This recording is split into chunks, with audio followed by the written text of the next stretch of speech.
Now change in profit sharing ratio among existing partners को समझते हैं।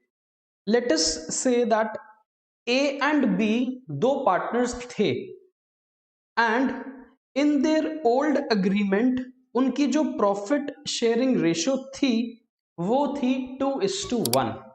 सो ओल्ड पार्टनर्स ए और B, old agreement के हिसाब से जो उनकी प्रॉफिट शेयरिंग अरेंजमेंट थी वो थी 2:1। इसका मतलब जितना भी प्रॉफिट होगा उसके पहले 3 टुकड़े किए जाएंगे, 3 हिस्से किए जाएंगे। 2 parts will be taken by A and 1 part will be shared by B. ये है इनकी ओल्ड रेशियो। एंड आज उन्होंने ये डिसाइड कर लिया कि इन द कमिंग फ्यूचर और फ्रॉम टुडे ऑनवर्ड्स हमारा एक नया एग्रीमेंट बनेगा and as per the new agreement हमारी जो प्रॉफिट शेयरिंग रेशियो होगी वो पहले 2:1 थी, पर आज से वो रिप्लेस हो जाएगी एज 3:2। तो पहले एग्रीमेंट था ए और बी के बीच में, अब भी एग्रीमेंट नया है ए और बी के बीच में, पर बदला क्या है इसमें? बदला है यहां पर चेंज हुआ है प्रॉफिट शेयरिंग रेशियो। पहले 2:1 की रेशियो थी और अब 3:2 की रेशियो है। तो this is called change in profit sharing ratio among existing partner. Partner तो वही हैं ए और बी, पहले भी और अब भी, पर उनके बीच में जो रेशियो थी पहले 2:1 वो बदलकर 3:2 हो गई। क्लियर? अब इसको समझते हैं एक एग्जाम्पल लेके। लेट अस से जब पहले वो 2:1 के पार्टनर्स थे तब टोटल प्रॉफिट जो फर्म ने कमाया था वो था 9,000 रुपीज। तो टोटल प्रॉफिट कितना कमाया था फर्म ने? 9,000। अब आप तो जानते हो कि इस प्रॉफिट में कुछ हिस्सा ए का होगा और कुछ हिस्सा बी का होगा, और वो हिस्सा किस रेशो में जाएगा? 2:1 की रेशो में। So what A will get out of 9,000 is 6,000 rupees and B को मिलेगा 3,000 रुपए। ये कौन सी सिचुएशन है? ये ओल्ड सिचुएशन है, यानी कि पुराने एग्रीमेंट के हिसाब से वो ऐसे अपने प्रॉफिट को डिवाइड करते थे। अब let us assume that total profit after their new agreement और after change in their terms and condition, total profit आज भी, इस साल भी उन्होंने 9,000 रुपए ही कमाया है। पर इस बार ये जो 9,000 रुपए हैं ये डिवाइड ए और बी के बीच में ही होंगे, not as per their old agreement और old ratio but as per their new ratio. अब अगर मैं 9,000 रुपीज को न्यू रेशियो में डिवाइड करूं 3:2 में, what A will get is 5,400 rupees and what B will get is 3,600 rupees. Profit उतना ही कमाया है जितना लास्ट ईयर कमाया था ओल्ड रेशियो में, और इस साल न्यू रेशियो के वक्त भी इन्होंने प्रॉफिट सेम कमाया है 9,000। बट आप यहां पर एक बात देख रहे हो, पहले ए को 6,000 रुपीज मिलते थे और अब after their change in ratio A को 5,400 रुपीज मिल रहे हैं। पहले बी को 3,000 रुपीज मिलते थे as his share of profit, पर आज आफ्टर देयर न्यू एग्रीमेंट उसको 3,600 रुपीज मिल रहे हैं। सो यहां पर अगर हम एक एनालिसिस करें तो वो ये है दैट ए को लॉस हो रहा है। पहले 6,000 मिलते थे, अब 5,400 रुपीज मिल रहे हैं, तो ए को लॉस कितना हो रहा है? 600 रुपीज का। एंड बी को गेन हो रहा है। पहले बी को 3,000 रुपीज मिलते थे, अब उसको 3,600 रुपीज मिलने स्टार्ट हो जाएंगे फ्यूचर में, तो ए stands to lose and B stands to gain because of the change in their arrangement। ठीक, यहां पर हम जो पार्टनर को लॉस होता है उसको बोलते हैं सैक्रिफाइसिंग पार्टनर, और जिस पार्टनर को गेन होता है उसको बोलते हैं गेनिंग पार्टनर। तो एक पार्टनर सैक्रिफाइस कर रहा है और एक पार्टनर गेन कर रहा है, और मजे की बात यह है कि जितना एक पार्टनर सैक्रिफाइस करेगा उतना ही दूसरा पार्टनर गेन करेगा। कभी भी ऐसा नहीं होगा कि सैक्रिफाइस ज्यादा है और गेन कम है, या गेन ज्यादा है और सैक्रिफाइस कम है, because whatever A sacrifices it is in relation to or it is in the benefit of or it is towards B। तो जो A ने नुकसान किया अपना वो B ने ही गेन किया होगा। सो पहला काम जो हमें हर एक सवाल पे करना है, हर एक क्वेश्चन से रिलेटेड करना है, वो फर्स्ट स्टेप है to identify which partner is sacrificing partner and which partner is a gaining partner. तो सबसे पहला काम हमारा ये होगा। क्लियर हुआ ये? अब इसके ही रिगार्डिंग हमारे पास कुछ दो फॉर्मूलाज हैं, हम उनको समझते हैं। First formula is related to gaining ratio and second formula is related to sacrificing ratio। पहले हम गेनिंग रेशियो की बात करते हैं। अगर हम ये कहें कि तीन पार्टनर हैं ए, बी और सी, और इनके बीच में जो ओल्ड रेशियो थी वो थी 3:2:1 एंड इनके बीच में एग्रीमेंट इन्होंने चेंज कर लिया और रिकॉन्स्टिट्यूट हो गया and their ratio change to 1:1:1। That means पहले वो अनइक्वल पार्टनर्स थे, ए को सबसे ज्यादा मिलता था, उससे कम बी को, और सबसे कम मिलता था सी को हिस्सा। पर अब उन्होंने अपनी अरेंजमेंट को चेंज करके ये डिसाइड कर लिया कि वील बी इक्वल पार्टनर्स। ठीक है, अब हमको ये आइडेंटिफाई करना है कि किस पार्टनर को नुकसान हुआ कितना, किस पार्टनर को गेन हुआ कितना। ठीक, इसके लिए हम क्या करेंगे, हम एक फॉर्मूला यूज करेंगे रिलेटेड टू गेन। हम ये देखते हैं कि किसको गेन हुआ, हम ये सोच रहे हैं कि कौन पार्टनर को गेन हुआ और कौन पार्टनर को सैक्रिफाइस हुआ। तो अगर मैं गेन का फॉर्मूला लिखूं यहां पर तो वो होगा new share minus old share. यानी कि पहले किस पार्टनर को मिलता था वो होता है ओल्ड शेयर, और अब किस पार्टनर को कितना मिलेगा वो है न्यू शेयर। तो अगर न्यू शेयर ओल्ड शेयर से ज्यादा है, अब उसको ज्यादा मिल रहा है और पहले उसको कम मिलता था, तभी तो वो पार्टनर को गेन होगा। और अगर मैं सैक्रिफाइस का यहां पर फॉर्मूला लिख दूं तो वो उल्टा फॉर्मूला है, sacrifice is old share minus new share. इसका मतलब पहले किसी पार्टनर को ज्यादा मिलता था, ओल्ड शेयर वाज हायर और मोर, और न्यू शेयर जो अब उसको मिल रहा है वो कम है और वो लेस है।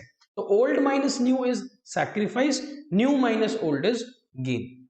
सो एक काम करते हैं, सबसे पहले हम ए के बारे में बात करते हैं, सिर्फ ए के बारे में। अब अगर आप न्यू शेयर की बात करें, हम इस न्यू शेयर को आइडेंटिफाई करें ए से रिलेटेड, तो वो न्यू रेशो से मिलेगा। न्यू शेयर हमको न्यू रेशो से मिलता है। ए को कितना न्यू शेयर मिलेगा, 1/3। आप इस रेशो को पढ़ना सीखो। 3 पार्ट्स में डिवाइड किया जाएगा प्रॉफिट को, जिसमें से 1 पार्ट ए का होगा, 1 पार्ट बी का होगा, 1 पार्ट सी का होगा। तो आउट ऑफ 3 1 बिलोंग्स टू ए, तो ए का नया शेयर कितना हो गया, 1/3 माइनस। अब आप इस ओल्ड रेशो की बात करो। पहले हम पूरे प्रॉफिट को 6 पार्ट्स में डिवाइड करते थे और 3 पार्ट्स ए के होते थे, 2 पार्ट्स बी के होते थे और 1 पार्ट सी का होता था। तो इसका मतलब ए को 3/6 मिलता था पहले। तो अगर हम गेन कैलकुलेट करें तो कैसे आएगा, आप एलसीएम लोगे, डिवाइड 6, ये बन जाएगा 2 - 3 विच इज -1/6। अब ये -1/6 क्या है, इसके बारे में बाद में बात करते हैं। अब आते हैं हम बी के ऊपर। अगर हम बी का भी गेन निकालने की कोशिश करें तो बी का न्यू शेयर कितना है, 1/3 माइनस ओल्ड शेयर बी का कितना है, 2/6, 2/6। तो इसके लिए भी हमें सेम करना पड़ेगा denominator, and this will be 2 - 2 which is 0। and now concentrate on C। और C का भी अगर हम गेन ही निकालने की कोशिश करें तो C का कैसे गेन निकलेगा, न्यू शेयर कितना है C का, 1/3 1/3 माइनस पहले C को कितना मिलता था ओल्ड, 1/6 1/6। तो इसके लिए भी हमें डिनोमिनेटर 6, 2 - 1 is 1/। अब आप इन 3 चीजों के बारे में समझो, ए, बी एंड सी। हम ये कह रहे हैं कि बी को तो ना गेन होता है ना ही उसको कोई नुकसान होता है, ना वो फायदा हो रहा है उसको चेंज होने से प्रॉफिट शेयर रेशो, ना उसको कोई नुकसान हो रहा है, बिकॉज पहले भी उसको 1/3 मिलता था और अब भी उसको 1/3 ही मिलता है। सो पहले 2/6 था 1/3 और अब भी 1/3 है, तो there is no change in his sharing, यानी कि पहले जो उसको मिलता था वही उसको मिल रहा है अब, तो there is no change, there is no gain और सैक्रिफाइस। पर अगर हम सी की बात करें, सी का 1/6 गेन है, सी का 1/6 गेन है, बिकॉज जब आप फॉर्मूला गेन का यूज कर रहे हो और आंसर आपका पॉजिटिव आता है तो इसका मतलब सी को फायदा होने वाला है 1/6 का, और ए का आंसर नेगेटिव आया है तो ये बन जाएगा इसका सैक्रिफाइस। ठीक है, तो बड़ा सिंपल सा काम करना है आपने, आपको दो रेशोज दी होंगी ओल्ड और न्यू, आप कोई भी एक फॉर्मूला यूज कर सकते हो, चाहे गेन निकालने का चाहे सैक्रिफाइस निकालने का। गेन निकालने का मतलब ये हुआ कि हम सोच रहे हैं कि new share is more than old share, और अगर हम सैक्रिफाइस निकालने की सोच रहे हैं तो इसका मतलब किसी पार्टनर का ओल्ड शेयर ज्यादा था। ठीक है, फॉर्मूले में कोई खास फर्क है नहीं। अगर हम गेन निकाल रहे थे किसी पार्टनर का और वो गेन निकालते निकालते आंसर नेगेटिव आ जाता है, जैसे कि ए का, तो वो गेन नहीं, वो क्या बन जाता है, सैक्रिफाइस, वो क्या बन जाता है, सैक्रिफाइस। और अगर आंसर निकालते समय आंसर पॉजिटिव आ जाए तो वो क्या हो जाएगा, गेन, बिकॉज हम गेन निकाल रहे थे। तो जब आप गेन निकाल रहे हो, गेन का फॉर्मूला यूज कर रहे हो और आंसर पॉजिटिव आता है that is gain, answer negative आ जाएगा दैट इज सैक्रिफाइस। और जब आप सैक्रिफाइस निकाल रहे हो और आंसर नेगेटिव आ जाए तो वो बन जाएगा गेन, और आंसर पॉजिटिव ही आए वो बन जाएगा सैक्रिफाइस। क्लियर हुआ? सो लास्ट में जब आपके पास सारे आंसर आ जाएंगे तो आपने ये जरूर चेक करना है कि क्या गेन सैक्रिफाइस के बराबर है या नहीं है, क्योंकि ये बराबर आना चाहिए, बिकॉज अगर एक पार्टनर को नुकसान हो रहा है तो उतना ही फायदा किसी दूसरे पार्टनर को होगा। यहां पर देखो, सी का गेन है 1/6 और ए का सैक्रिफाइस है 1/6, और ये दोनों बराबर है और बी को ना फायदा हुआ है ना ही नुकसान हुआ है। सो फर्स्ट थिंग आपने ये काम करना है कि कौन सैक्रिफाइस कर रहा है कितना निकालो, कौन गेन कर रहा है कितना वो भी निकालो, और फिर आइडेंटिफाई कर लो कोई सैक्रिफाइसिंग रेशो है या गेनिंग रेशो है कि नहीं है।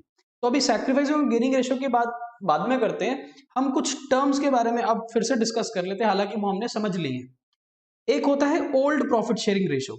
ओल्ड प्रॉफिट शेयरिंग रेशो का मतलब जो पुरानी एग्रीमेंट के हिसाब से पुराने पार्टनर के बीच में एग्रीमेंट के रेशो थी। एक होता है न्यू प्रॉफिट शेयरिंग रेशो, यानी कि न्यू एग्रीमेंट के हिसाब से जो पार्टनर्स की न्यू रेशो है, तो ओल्ड रेशो और न्यू रेशो। फिर होता है सैक्रिफाइसिंग पार्टनर। सैक्रिफाइसिंग पार्टनर वो होता है कि जब कोई चेंज हो रहा है प्रॉफिट शेयरिंग रेशो के बीच में तो किसी पार्टनर को नुकसान होना शुरू हो जाएगा, तो वो है सैक्रिफाइसिंग पार्टनर। और जब किसी पार्टनर को चेंज इन रेशो के कारण फायदा मिलना शुरू हो जाए, गेन हो जाए, तो वो हो जाएगा गेनिंग पार्टनर। अब सैक्रिफाइसिंग पार्टनर से रिलेटेड होती है सैक्रिफाइसिंग रेशो और गेनिंग पार्टनर से रिलेटेड होती है गेनिंग रेशो। तो एक होता है सैक्रिफाइसिंग पार्टनर, एक होता है गेनिंग पार्टनर। अगर सैक्रिफाइसिंग पार्टनर दो या दो से ज्यादा होंगे तो उनके बीच में हम सैक्रिफाइस की रेशो निकाल सकते हैं। अगर गेनिंग पार्टनर दो या दो से ज्यादा होंगे तो उनके बीच में हम गेनिंग रेशो निकाल सकते हैं। पर अगर सैक्रिफाइसिंग पार्टनर एक है और एक ही गेनिंग पार्टनर है तो there is no sacrificing ratio, there is no gaining ratio, only there is a gain and a sacrifice. और हमने बात करी कि सैक्रिफाइस निकालने के लिए हमें यह फॉर्मूला यूज करना है old share minus new share, और गेन निकालने के लिए हमें ये फॉर्मूले को यूज करना है new share minus old share. ठीक है, और एक और हमने बात समझ ली कि अगर सैक्रिफाइस निकालते समय आंसर पॉजिटिव आएगा तो वो सैक्रिफाइस होगा, आंसर नेगेटिव आ जाए तो वो गेन बन जाएगा, और अगर गेन निकाल रहे हैं आंसर पॉजिटिव आएगा तो वो गेन होगा और आंसर नेगेटिव आएगा तो वो सैक्रिफाइस होगा। क्लियर हुआ? अब कुछ क्वेश्चंस हैं, उन क्वेश्चंस के थ्रू हम इसी पूरे पॉइंट्स को समझते हैं। So we have this question A, B, C are partners sharing profits and losses in the ratio of 3:2:1। तो तीन पार्टनर हैं A, बी, सी, और इनकी रेशो है 3:2:1. From 1st of April 2020, they decided to share future profits and losses equally. अब इन्होंने क्या decide किया कि आने वाले साल से हम अपनी रेशो को चेंज कर लेते हैं. तो एक है ओल्ड रेशो और एक है न्यू रेशो. और न्यू रेशो क्या बोला इन्होंने? इक्वल. तो पहले 3:2:1 में शेयर करते थे, अब 1:1:1 में शेयर करते हैं. अगर मैं सवाल को पढ़ूं ना पढ़ूं, मेरा पहला स्टेप क्या होगा? I have to identify who is the sacrificing partner, who is the gaining partner. और ये मुझे देख के तो पता नहीं चलता है. तो हम क्या करते हैं, हम कोई भी एक फॉर्मूला यूज कर सकते हैं. हम गेन का भी कर सकते हैं, हम सैक्रिफाइस का भी कर सकते हैं. Let us use the formula related to sacrifice here, because question ने हमसे सैक्रिफाइस के बारे में पूछा है.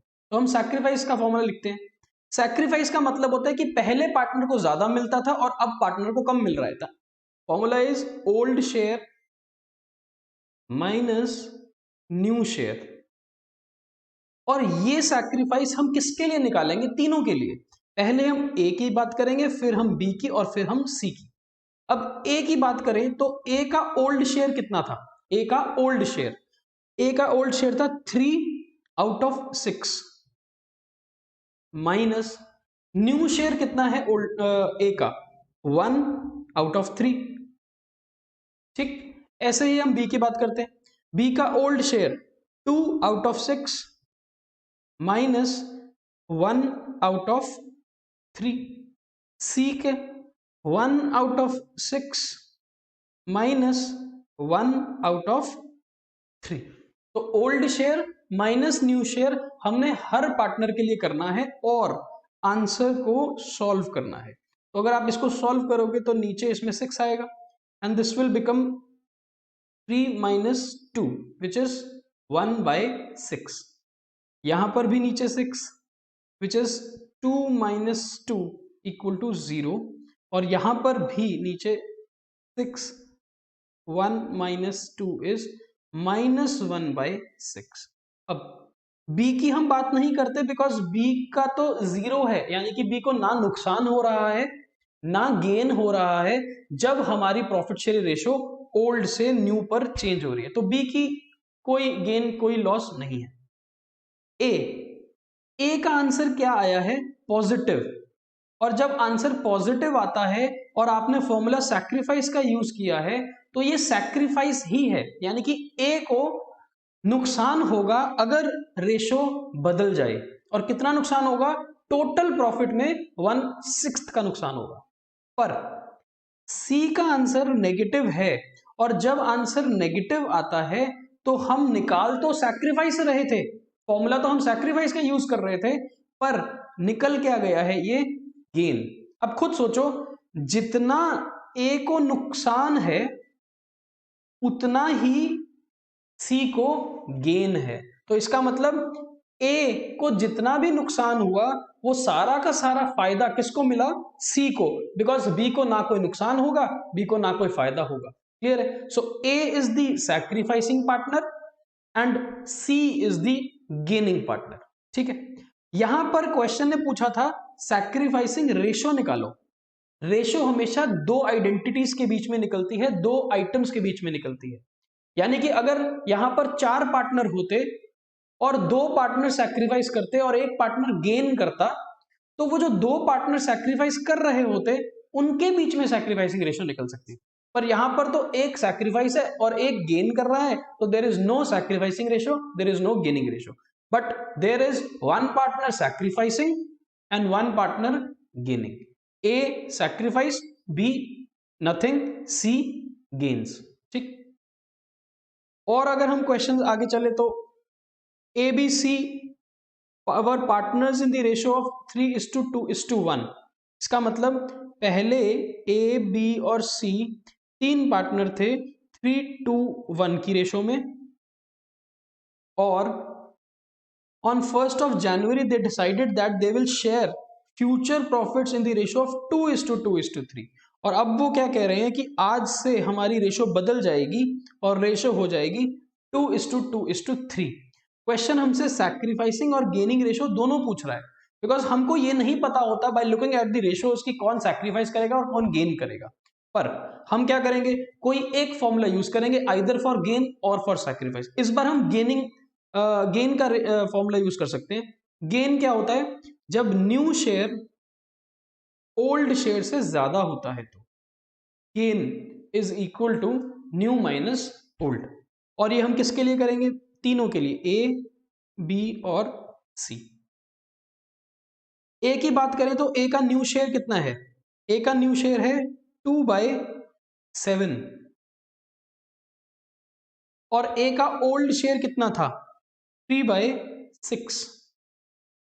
ठीक है, B new share 2/7 minus old share 2/6 and C new share 3/7 minus old share 1/6।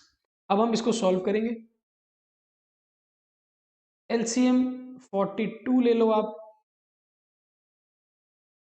ये हो जाएगा 12 minus 21, this is 12 minus 14, this is 18 minus 7। और जब आप इसको सॉल्व करोगे तो आंसर कितना आएगा, -9/42 -2/42 एंड दिस विल बी 11/40। अब जब हम निकाल गेन रहे थे और आंसर पॉजिटिव है तो ये गेन है। जो आप निकाल रहे हो अगर वो आंसर पॉजिटिव आएगा तो वो वही होगा। गेन निकाल रहे थे, आंसर पॉजिटिव आया तो गेन है। पर जब आप निकाल गेन रहे थे पर आंसर नेगेटिव है तो ये क्या बन जाएगा, सैक्रिफाइस। एंड ये भी क्या बन जाएगा, सैक्रिफाइस। और हमको क्या देखना होता है हमेशा, हमको ये देखना है कि टोटल सैक्रिफाइस टोटल गेन के बराबर जरूर आना चाहिए। चेक करो, -9/42 का सैक्रिफाइस इसमें ऐड करोगे अगर आप -2/42 का सैक्रिफाइस तो कितना आएगा आंसर, ये आ जाएगा -11/42 का। वही तो टोटल गेन है, वही तो टोटल गेन है। तो this will be equal to 11/42। तो जितना सैक्रिफाइस है उतना ही कॉरेस्पॉन्डिंग गेन भी है। क्लियर हुआ। अब क्वेश्चन ने हमसे पूछा था कि आइडेंटिफाई करो कौन सैक्रिफाइस कर रहा है कौन गेन कर रहा है। तो हमें पता चला ए सैक्रिफाइस कर रहा है, बी सैक्रिफाइस कर रहा है और सी गेन कर रहा है। अब क्योंकि यहां पर सैक्रिफाइस करने वाले दो पार्टनर हैं तो हम सैक्रिफाइसिंग रेशो जरूर निकाल सकते हैं। हम क्या निकाल सकते हैं, सैक्रिफाइसिंग रेशो। सैक्रिफाइसिंग रेशो क्यों निकालते हैं, इसका पर्पस क्या होता है, इसका यूज क्या होगा, ये हम बाद में बात करेंगे। अभी हम सिर्फ ये सीख रहे हैं कि सैक्रिफाइसिंग रेशो निकलती कैसे है। सैक्रिफाइसिंग रेशो निकलेगी यहां पर ए और बी के बीच में, और सैक्रिफाइसिंग रेशो होती है, it is the ratio of their sacrifices. A ने कितना सैक्रिफाइस किया था, 9/42। अब इस माइनस को आप इग्नोर कर सकते हो, ए का सैक्रिफाइस कितना है 9/42 और बी का सैक्रिफाइस कितना है 2/42। इसका मतलब इनकी सैक्रिफाइसिंग रेशो क्या आ जाएगी 9:2। This is called sacrificing ratio. ठीक है, तो ए का सैक्रिफाइस, बी का सैक्रिफाइस और सी का गेन, और जो सैक्रिफाइसिंग रेशो है वो ए और बी के बीच में आएगी 9:2। आई होप आपको ये पॉइंट्स क्लियर हो गए हैं।